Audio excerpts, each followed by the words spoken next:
I think it's exceeded, not just met, it's exceeded my expectations. Just yesterday, I had 7 meetings and 4 NDAs already in work, so within 24 hours. That's tough to get at a symposium like this. Yes. So we've met with a number of contacts that have been very valuable conversations for us, and so we're optimistic that that'll be a good return for us. The summit usually meets my expectations or exceeds them.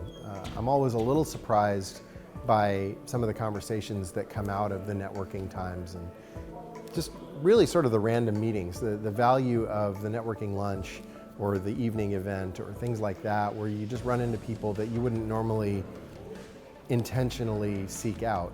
Vastly exceeded my expectations. Again, okay, this talk and this talk is what I'm gonna need and pay attention to, otherwise I'm gonna do other stuff. No, feedback from a lot of stuff.